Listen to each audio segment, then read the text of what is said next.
Então é isso, vamos estar fazendo uma box aqui. Bora ver, pegar a faca surpresa. Bora.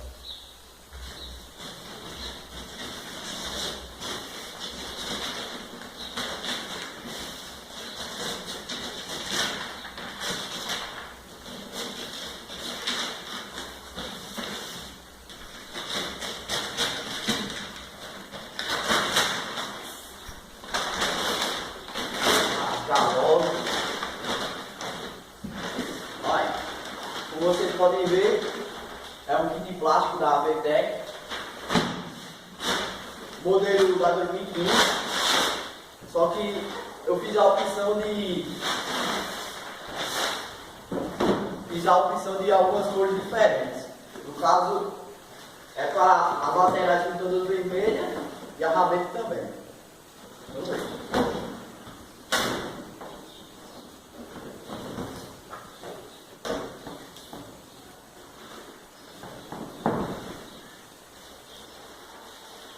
Aqui, a rabeta é vermelha,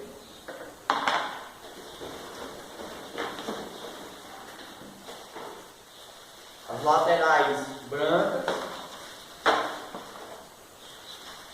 a lateral toda vermelha, da VTEC,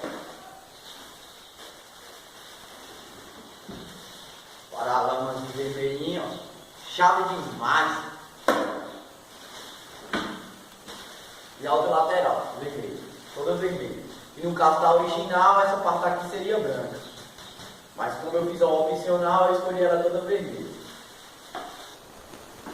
Então é isso, como vocês podem ver, vem todos os adaptadores. Vai encaixar certinho. Eu fiz a compra da Race Parts, loja muito boa, recomendo, atendimento ótimo.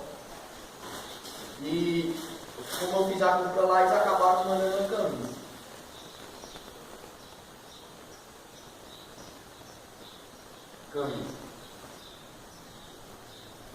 Valeu, Race Parts, tamo junto. Depois eu vou estar colocando na moto e mostrando pra vocês.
Então é isso, galera. Eu vou ficando por aqui. Se gostou, se inscreve no canal, deixa o like, comenta. Junto é nóis. Falou, fui!